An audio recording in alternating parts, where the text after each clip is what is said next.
Greetings once again. It's a pleasure to be back, and it's a pleasure to have these conversations ongoing as we keep them every Sunday. And welcome to African Farmer Voices. So, for this conversation for today, one of the key discussions that I've had actually over the week with some of my colleagues and friends as well has been around how to manage the transition from internship to employment.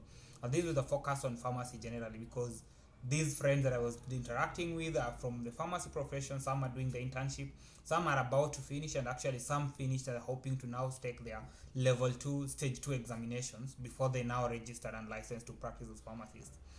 And for me to talk about this, then we need to understand, why is this transition becoming an issue? What is the challenge that we're dealing with every other time that needs to be addressed in this kind of a conversation?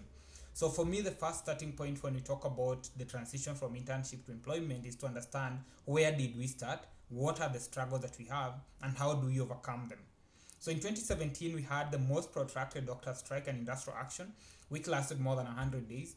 And over that period, then the key negotiation points that came were in terms of the working conditions for healthcare workers, employment, and all that. So when these good discussions went on, then at the end of it, there was a resolution, and that resolution was presented in form of a collective bargaining agreement. That is the CBA that we had for 2017. From the CBA, as it came out, then what happened was we had slightly better terms of work in terms of employment by the government in that structure, but unfortunately for employment, especially for young doctors, that was not captured in the discussions, and therefore we ended up getting, you get your internship as a medical practitioner, pharmacist, dentist, whichever kind of healthcare that you're practicing in. But after that kind of internship, you're left alone to find your path, to craft a path for yourself. And hopefully, the discussion is that path should give you meaning in your profession, because you need a chance to practice and find meaning in whatever you're doing. And it's obvious that being in that profession, having studied for the long we have, then we're all passionate about it and we are committed to making it work for us. So that's a critical bit. But then without that automatic posting that was scrapped off, the challenge has been getting employment becomes a challenge, because you're not assured of a job. There's very not so many private employment opportunities from the private sector, and whether they exist, probably we are not prepared for them. We don't know they existed. And in terms of our training, initially the conversation was, do a medical program because you're assured of a job, you're guaranteed of a constant employment and at least better perks in terms of the remuneration packages. Unfortunately, that's changed. And with unemployment being at an all-time high at this particular moment in time, we need to ask ourselves, what is the next step for us? How do we walk on this journey? And I know we all have our anxieties in every area we are. You're finishing your interview, you're confused, you don't know what are you going to do, how are you going to do it, and how does that journey look for you?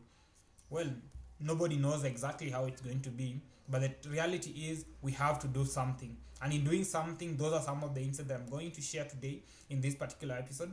And when I'm sharing these insights, some of them are informed by my personal experiences, considering I graduated in 2019, where after these decisions had been made, and therefore I had to contend with the dynamics of the industry. I had to deal with the anxieties. And in dealing with them, I've got to gain some insights that I feel would be of value to you as a young pharmacist, as a graduate intern who is finally getting into practice.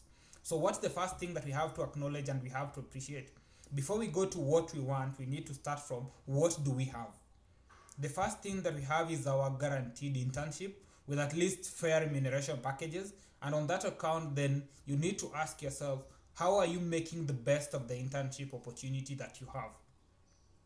Making the best of the internship opportunity is, one, at your station where you're practicing, are you exerting yourself to make the best of experiences by learning, because it's a learning opportunity for you, so that you gain experiential skills from that practice? So are you exerting yourself to learn how to, let's say for example, clerking patients, doing consultation, medication therapy reviews where necessary, offering patient counseling services, managing transitions of care in terms of referrals, either from a primary healthcare facility, community pharmacy, to a hospital, or from the hospital they're coming back to get the medication from you?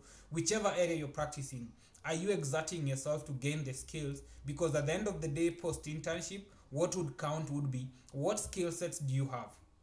How are you going to be relevant to the market that needs you to offer service if you don't have the skills, or you cannot portray your mastery of these skills? You might not master them within a year, but at least you need to have a basic grasp of what are the skills you have, what does the market need, and how do you blend these together so that you're able to make a cut in that. So that's a critical bit. At the same time, from an internship standpoint, you're getting a fair remuneration package. Definitely, you're not able to spend all that amount if you are financially conscious enough and you're able to budget and operate within the confines of what can you do and also plan ahead of time. And therefore means over that period you can save a portion of your money.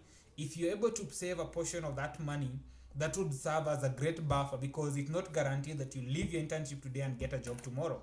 You might go a month or two without even getting a stable or even a low paying job. And that means in terms of your planning, you need to plan so that when you're finishing your internship, you have a buffer of a amount that can maybe take you 2-3 months onwards, at the bare minimum. With that, you're able to cope and deal with the circumstances. Then after the internship, the next step is to ask yourself, are you going to take the job that presents itself as the first one, or are you going to take time and be choosy about the job you're going to need? Ultimately, bills must be paid, and therefore you have costs to cater for. And the longer you stay out of practice, the difficult it becomes, because you're losing touch with the reality of what the practice dynamics are. You're also losing the skills and not gaining any new skills and not being in touch with what's happening. Therefore, my recommendation would be the first thing that you do is take the first available job to you, hoping that that job that you're taking, that it presents itself, one, it has a fair package. It might not be as much as you had hoped for, but at least it can be able to sustain your living. Because the key thing is, if you keep drawing from your savings, ultimately it will get depleted. And when it's depleted and you have no other buffer, no other reserve, then the journey gets tougher. So you need to be sure that at least I have something as a buffer to keep me going. And then the first opportunity I get to be positioned and to get a job, I take that opportunity. And in taking that opportunity, you're now gaining the skills in the market, networking with professionals in the industry, and you're also making a fair sum of money that could be able to sustain your living, even if not everything as you would hope for, but at least it's doing something rather than keep losing as much as possible. That's a critical bit that we have to acknowledge. Then once that is done, you need to ask yourself, even for the small job that you're getting, the gigs and all that, how do you get to them? I know there's that kind of notion that job hunting for us is about making an application when there is an opportunity that is advertised. That's a good and that is the conventional approach. Unfortunately, not every job is gotten in that manner, and therefore you need to ask yourself, what potential jobs exist in the market? What would I want to do as a professional in the industry? And where do these opportunities are likely to exist? Therefore, it would be key either to actually send blind applications, visit some of the offices, and have discussions with the potential employers that you're hoping to give you a job and to take a chance on you. Because if you wait for them to advertise, chances are when we look at the other alternative recruitment processes, you'd find there would be a recommendation somewhere, there would be a referral, and there would be different dynamics play out. So if somebody would be referred to them when they're doing the recruitment, chances are you might not land that job. That is one thing.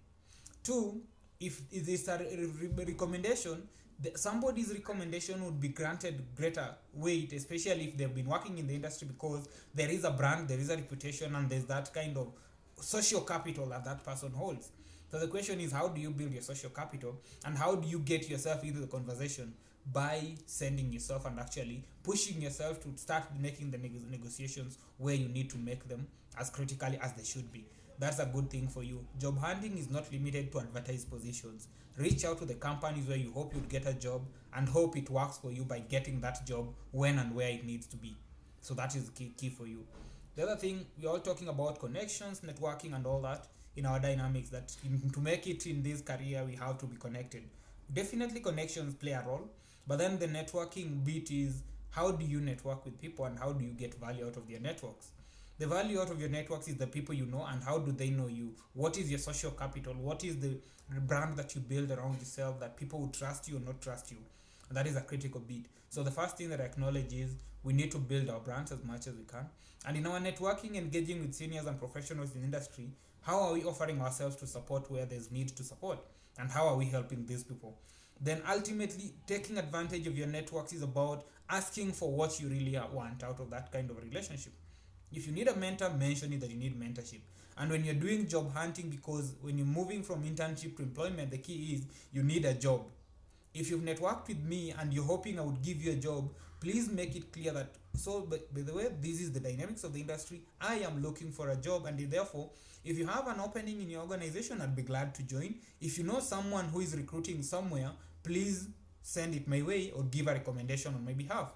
That would be a good way. But if you don't explicitly ask for a job or a job opportunity that you're seeking a job, then nobody will know. If nobody knows that you need a job, they're definitely not going to refer you because they feel you're satisfied, you're content with whatever you have and where you are. So that makes it the bold difference actually generally in terms of practice. You have to ask so that some people know how to support you, where to support you, and the journey that takes to get that done. So ensure you make the ask. 2, stop confining yourself to the conventional practice areas. I know when we're training, the main conversation was around community pharmacy, hospital pharmacy, and industrial pharmacy practice. And in each of these areas, yes, they're still good and they're good area of practice because there's a need in those markets. But beyond that, the additional areas that are coming up, you need to ask yourself, what other potential possibilities exist in the market? Once you do that, you're able to apply for jobs outside your confined comfort zone and also to exert yourself to develop and realize your potential. Even when you talk about it in industrial pharmacy, most of us would be looking at it from, let's say, production unit and all, production line pharmacist and all that. That is good, yes, but there's quality assurance, there's quality control, the regulatory affairs, pharmacovigilance, medicine, marketing, research and development. There's so many options that lies even within that industrial pharmacy only. So are you open to these other dynamics, these other potential that lies in the industry? If you're able to and you stop confining yourself, there will be opportunities and therefore you'll be able to apply for them because you feel they fall within the purview of what you wish for yourself. That would be a good thing for you. Then ultimately, the last thing that I'm going to say, when we're done with school, there's this notion that school was a matter of convenience. We came together because of a common pursuit in terms of our learning, and then after that people part ways. Definitely people do, but as we part ways, you need to ask yourself, are there some valuable friendships and connections that I got within that class, that graduate class that we had, the people that I did internship? Keep your associates and colleagues as close as possible so that you're able to network, you're able to hold each other's hands. And when you're dealing with the anxieties that we're talking about in terms of transition from internship to employment, it's not only you, there are other people who are also going through it. Are you able to offer each and every other person support as you maneuver the journey and find ways of getting out of it? And at the same time, when you know that the reality is, some of you might get jobs before the others. And if one of you gets a job and they're able to send a referral on your way or even recommend you for that position, that would be a win for you. So how do you make these relationships among ourselves work for us? And that is what I hope we can take advantage of and make a contribution as we drive our professional journeys across the world as we move forward. I hope this enlightens you. This shares perspective that you take advantage of. And once that makes value for you, then my only ask of you is, let's engage on the channel, comment, share, like, subscribe to the channel. And most importantly, if you have a colleague that might find value out of this, please recommend it to them so that they get to learn, they get to expose themselves on what possibilities are out here so that we walk the journey together and create a better world for all of us. Thank you so much. See you again next Sunday.